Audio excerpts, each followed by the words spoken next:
Bismillah ar-Rahman ar-Rahim, salatu wassalam ala ashraf al-mursalin.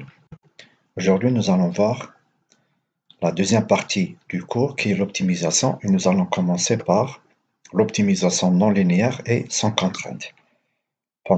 Durant cette vidéo, nous allons voir comment on détermine analytiquement les extrémums d'une fonction et nous allons voir aussi la détermination numérique des extrémums d'une fonction. Nous allons prendre seulement deux méthodes, la méthode d'interpolation quadratique, dite aussi la technique de Powell. Nous allons prendre un exemple d'application avec Excel et nous allons voir aussi la méthode de Newton. Pour commencer, nous allons voir quelques définitions générales sur l'optimisation. Alors, soit une fonction f de x qui est définie de R dans R, donc c'est une fonction d'une seule variable seulement et elle est non linéaire, et x chapeau appartenant à R. Ce x chapeau s'appelle solution minimale locale s'il existe un intervalle AB tel que, quel que soit x appartenant à cet intervalle, f de x sera toujours supérieur ou égal à f x chapeau. Donc, dans ce cas, x chapeau, il dit un optimum, plutôt un minimum local ou bien une solution minimale locale relative. Maintenant, si ce x chapeau, c'est-à-dire si, quel que soit x appartenant à R, f de x est supérieur ou égal à f de x chapeau, ben dans ce cas, x chapeau il dit une solution minimale globale. La même définition s'applique sur les maximums. Donc, x chapeau s'appelle solution maximale locale s'il existe un intervalle AB tel que, quel que soit x appartenant à cet intervalle, f de x est toujours inférieur ou égal à f de x chapeau. Dans ce cas, x chapeau, il dit solution maximale locale ou bien une solution maximale relative. Lorsque, quel que soit x appartenant à R, f de x est inférieur à f de x chapeau, dans ce cas, x chapeau, il dit solution globale.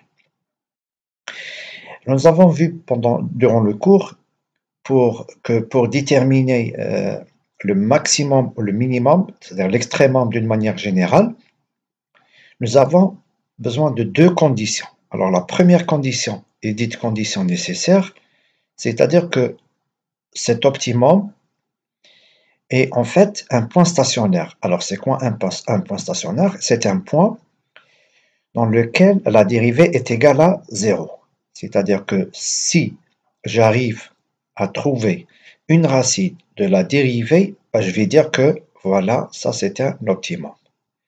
En fait, ça c'est juste la condition nécessaire. Alors je reprends. Si on trouve un x chapeau tel que f' de x chapeau est égal à 0, on va dire que nous avons un point stationnaire. Maintenant, pour se prononcer, pour dire que voilà, c'est un minimum ou c'est un maximum, là nous avons besoin d'une autre condition. Alors nous allons rappeler que la condition nécessaire est écrite comme suit. Il faut que la dérivée au point x chapeau soit égale à 0. Alors remarque, ce théorème donne une condition nécessaire mais qui n'est pas suffisante car il existe, par exemple, si on prend le point d'inflexion, eh bien f' de x est égal à 0. Toutefois, ce n'est ni un minimum ni un maximum.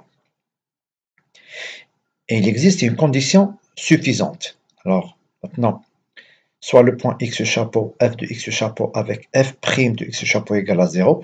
Donc, si f seconde x chapeau est inférieur à 0, donc il s'agit d'un minimum. Si elle est supérieure à 0, il s'agit si f seconde de x chapeau est inférieur à 0, il s'agit d'un maximum. Si maintenant f seconde x chapeau est supérieur à 0, alors il s'agit d'un minimum. Nous allons prendre un exemple et on va essayer de trouver tous les extrémums de cette fonction.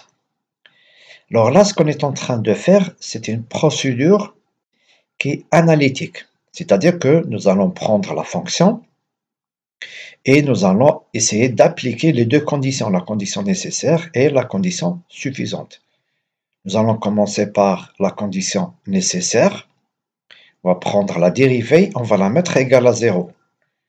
Alors, si on prend la dérivée, on la met égale à 0, on trouve que cette fonction admet deux solutions. X égale à 0 et x égale à 2. Maintenant, est-ce que ces deux valeurs, x0 et x égale à 2, sont des extrémums? Eh bien, nous allons voir. Pour savoir, il faut recalculer la deuxième dérivée.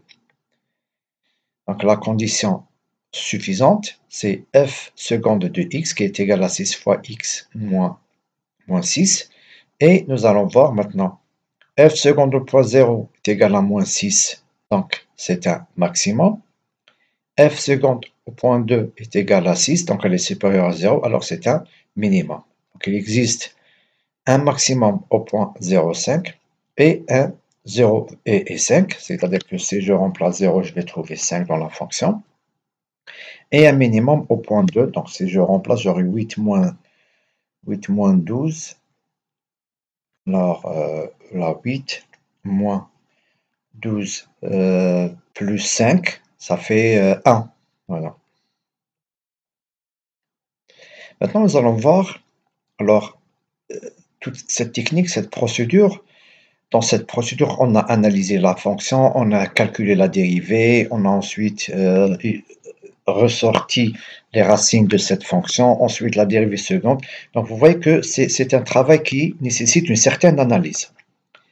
Maintenant, dans le problème d'optimisation, le point le plus important, ou bien la partie la plus importante, c'est quoi? C'est f' de x égale à 0, c'est-à-dire comment déterminer les racines de la première dérivée. Ça, c'est la partie la plus importante.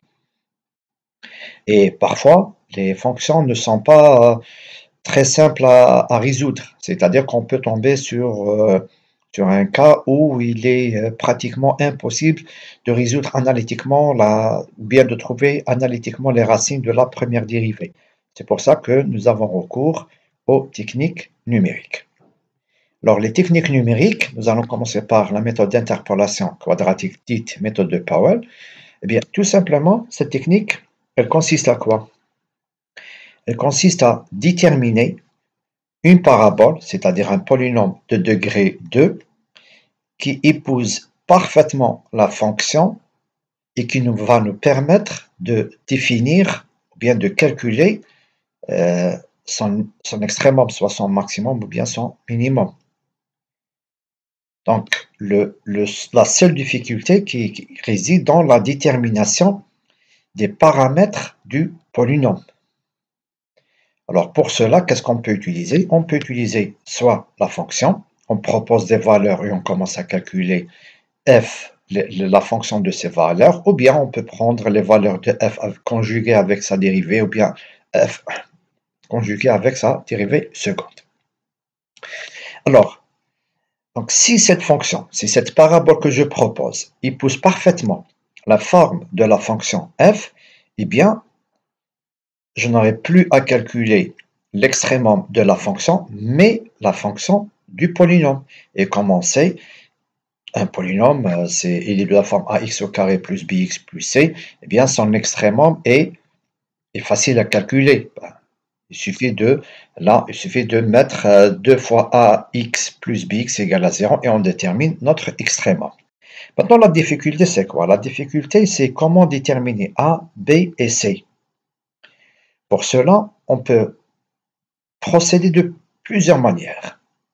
Comme nous l'avons expliqué, soit on prend la fonction, on prend des valeurs et on prend les fonctions de ces valeurs ou bien les valeurs des dérivées.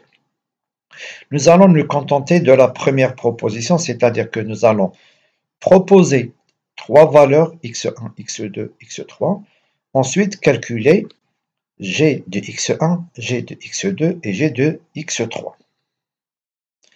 En faisant ainsi, on obtient un système. Alors, maintenant, donc, ça c'est la fonction que je propose, le polynôme que je propose. Maintenant, si la fonction, bien la parabole, épouse parfaitement la forme de f de x, eh bien, g de x1 n'est autre que f de x1. g de x2 et f de x2, g de x3 est égal à f de x3. Donc, nous allons noter f1 égale à f de x1, f2 c'est f de x2 et f3 f au point x3. Donc voilà. Donc, si on reprend notre système, donc là, qu'est-ce qu'on va avoir? On va avoir f1 égale à ax1 carré plus bx1 plus c. f2 égale à ax2 au carré plus bx2 plus c. f3 égale à ax3 plus bx3 plus c. Et là, on obtient, cette écriture, c'est l'écriture d'un système linéaire. Donc, si j'écris cette équation, ou bien ce système sous sa forme matricielle, ben je vais avoir x1 au carré, une matrice x1 au carré, x1, 1, x2 au carré, x2, 1, x3 au carré, x3, 1, fois le vecteur des inconnus qui sont a, b, c, égale à f1, f2 et f3 qui sont f de x1, f au point x2 et f au point x3. Alors là, je peux déjà connaître la solution. Donc là, on calcule d'abord le déterminant, ensuite on calcule le cofacteur. Et on trouve les expressions de A, de B et de C. Voilà la première proposition. Maintenant, une fois A, B et C déterminés, on peut calculer le point correspondant à g' de x égale à 0, c'est-à-dire notre point stationnaire. Donc là, on va écrire g' de x égale à 2 fois ax chapeau plus b, et x chapeau sera égal à moins b sur 2a. Donc là, nous allons faire une petite correction. Alors là, c'est g'.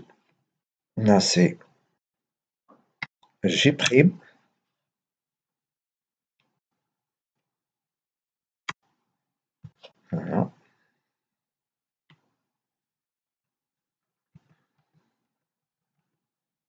G' de x chapeau égale à 2 fois ax chapeau plus b égale à 0, et on fait ressortir x chapeau. Dans ce cas, connaissant l'expression de b et connaissant l'expression de a, je peux calculer x chapeau. D'accord? Alors, maintenant, est-ce que c'est un minimum? Est-ce que c'est un maximum? Ben, tout simplement, ce que j'essaie de voir, si a est supérieur à 0, dans ce cas, c'est un minimum. Si a est inférieur à 0, parce que tout simplement, la deuxième dérivée sera égale à 2 fois a. Dans le cas contraire, c'est un maximum. Alors, graphiquement, cela revient à quoi? Donc, voilà la fonction que nous avons tracée, f de x. Alors, on commence par choisir arbitrairement 3 points. Voilà, on obtient une parabole. On voit bien que cette parabole est en fait n'épouse pas parfaitement la forme de f de x. Alors, qu'est-ce qu'on peut faire? Maintenant, il faut procéder, bien trouver une manière de changer x1, x2 et x3 de sorte que la forme qu'on obtient épouse parfaitement la forme de f de x. Alors, pour cela, il y a plusieurs je dirais, plusieurs approches. Une approche, elle consiste à quoi? À prendre x1, x2 et x3, calculer x chapeau. Si la forme épouse parfaitement, bien la parabole prend la forme de la fonction f de x, on garde x chapeau. Sinon, qu'est-ce qu'on fait? On garde les 3 valeurs les plus proches, c'est-à-dire les valeurs qui ont une distance assez courte. Et là, on recommence le travail, donc on obtient 3 points et on commence à calculer. Il y a une autre approche qui est plus intéressante qui consiste à prendre des points équidistants. Donc, c'est ce que nous allons faire. Donc ça, c'est un exemple qui est fait avec cette technique.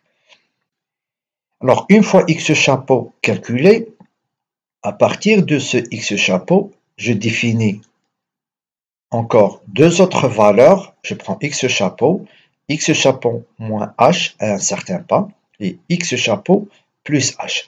Et à partir de ces 3 valeurs, je détermine une autre parabole. Et on voit que la deuxième parabole prend bien épouse bien la forme de f de x. Maintenant, on va voir l'autre côté.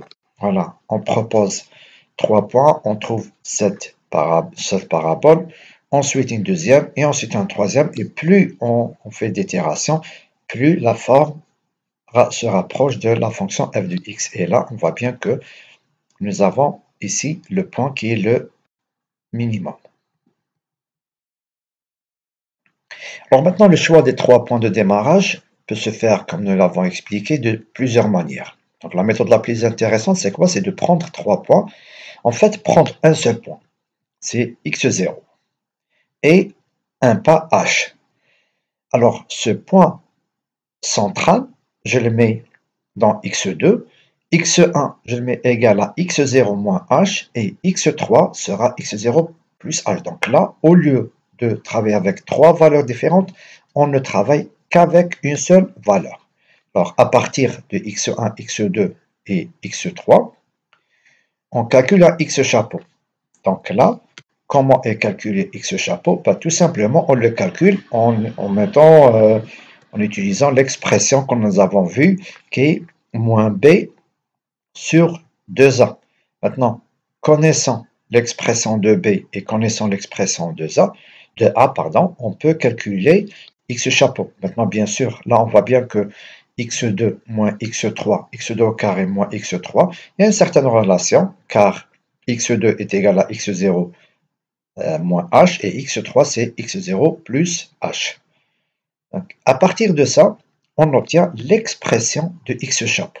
Voilà l'expression de x chapeau, qui n'est fonction que de f1, de f2 et de f3, de x0 et de h. Alors, une fois x chapeau déterminé, on calcule l'écart qui existe entre x0 et x chapeau. Si x0 moins x chapeau en valeur absolue est inférieur à une erreur qui est de l'ordre de epsilon, on garde x chapeau.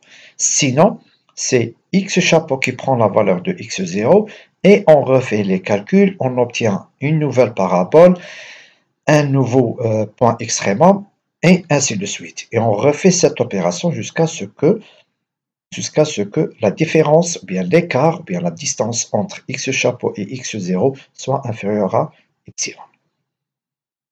Alors l'algorithme de la méthode, alors connaissant la fonction f, on propose x0 et un pas h.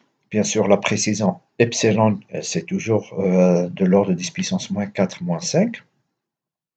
On commence par calculer f1 qui est égal à f au point x1, f2 qui est égal à f au point x2 et f3 qui est égal à f au point x3.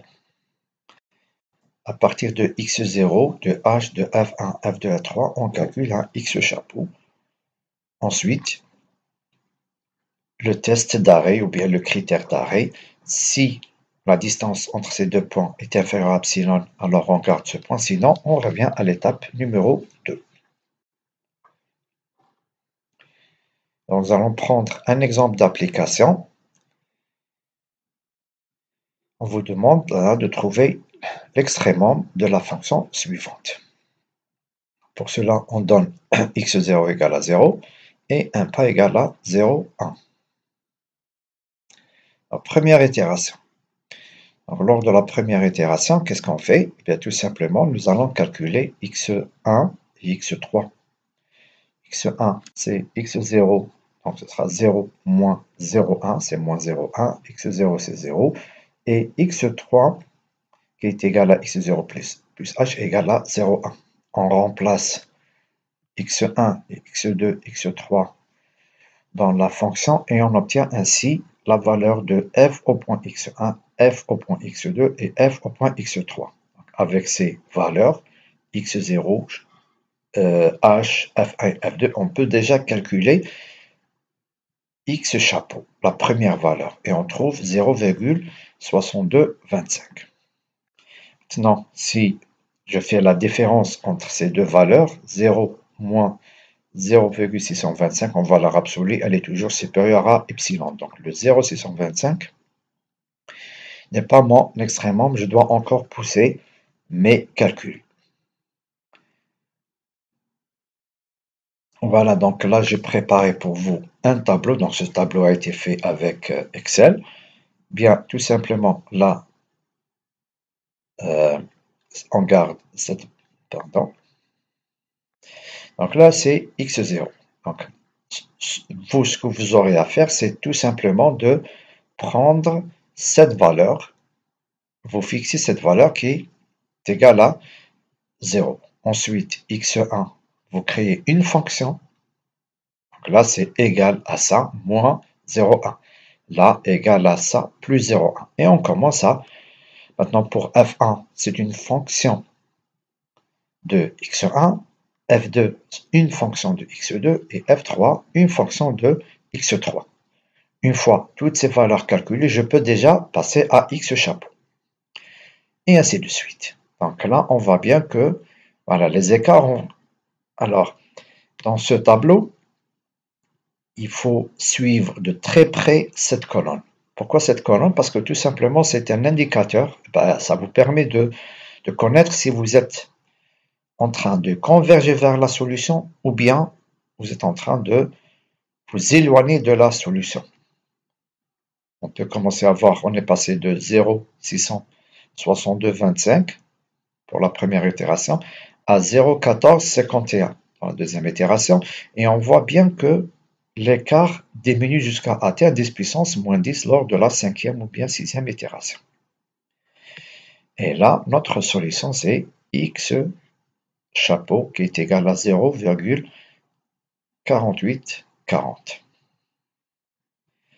Nous allons voir maintenant l'explication graphique de cet exercice. Alors, voilà notre fonction f de x.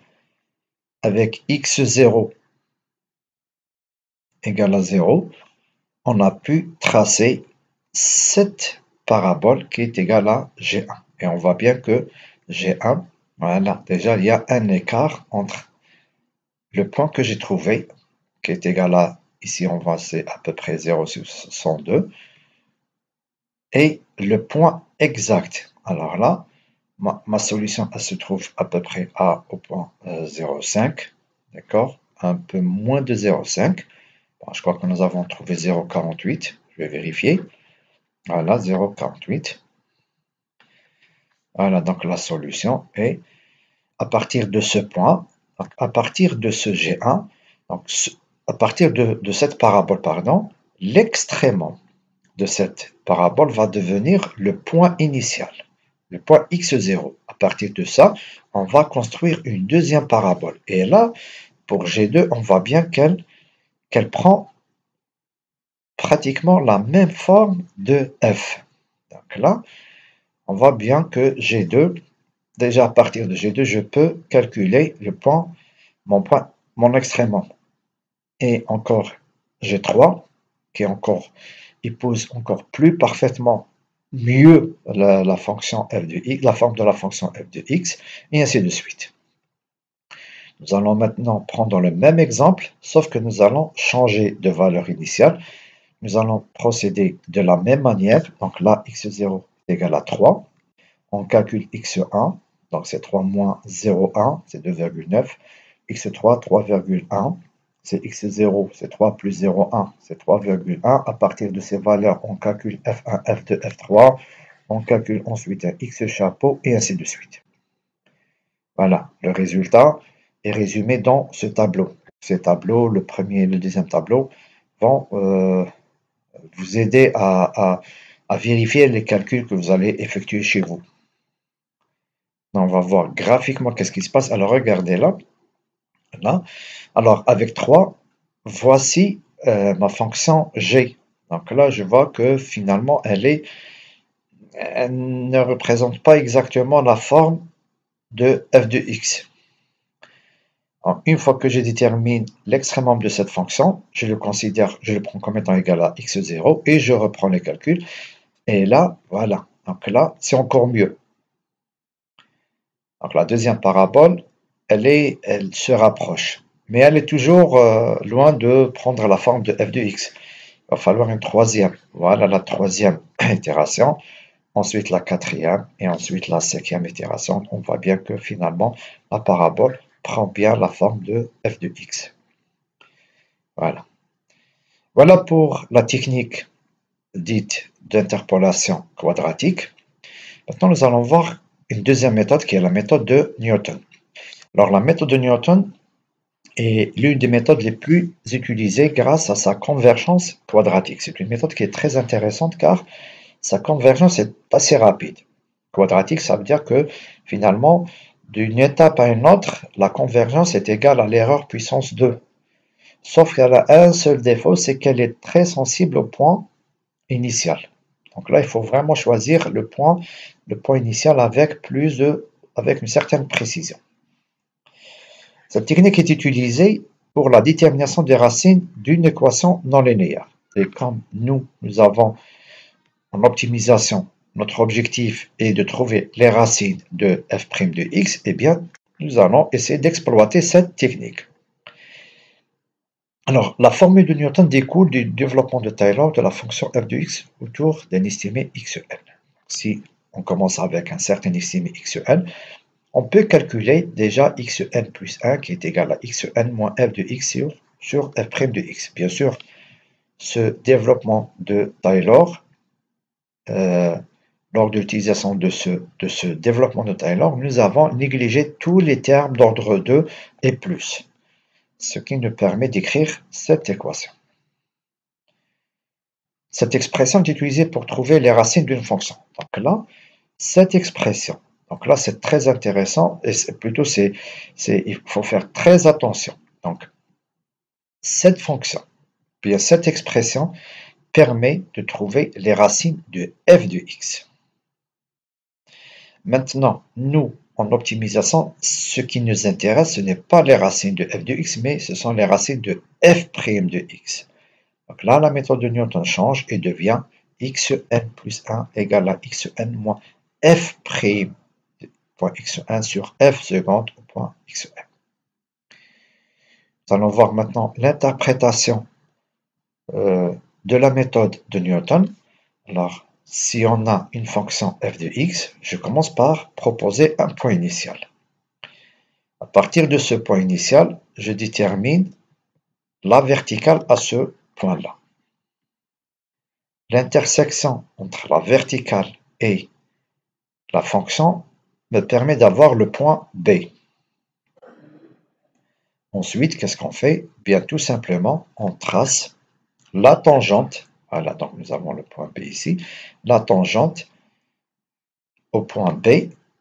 Donc, voilà, donc là, la tangente, on va essayer de montrer ça. La tangente au point B va me permettre de trouver un deuxième point qui est C. Maintenant, comment calculer C? Eh bien, tout simplement en utilisant l'algorithme, ou bien la procédure, l'expression de Newton.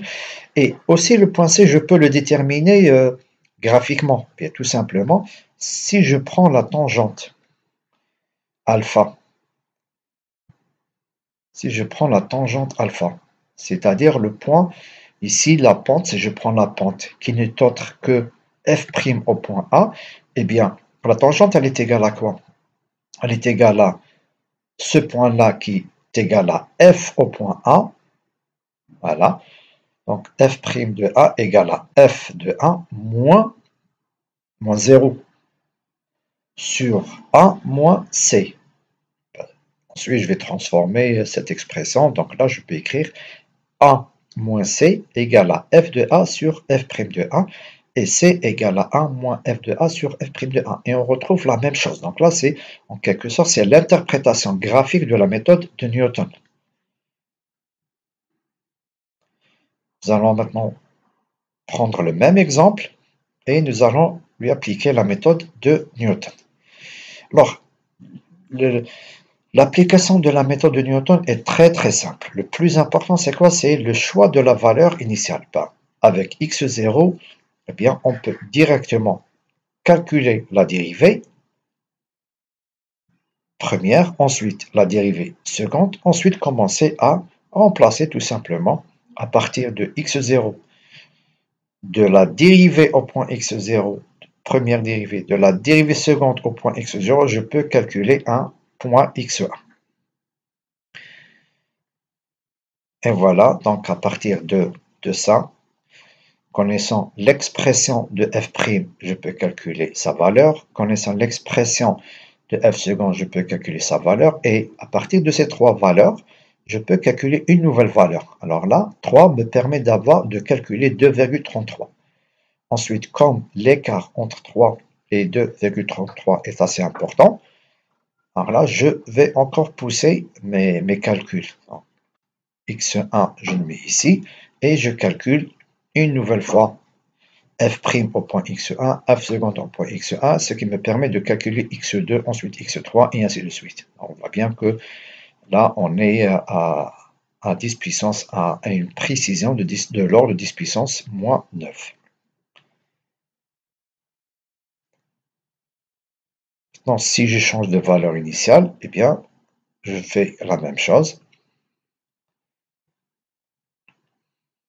Et voilà, j'obtiens le deuxième point, car notre fonction admet un minimum et un maximum. Là, on voit bien que c'est un maximum, car la dérivée seconde est égale à une valeur qui est négative. Voilà donc pour les techniques d'optimisation, les techniques numériques d'optimisation pour les fonctions non linéaires à une seule variable et sans contrainte.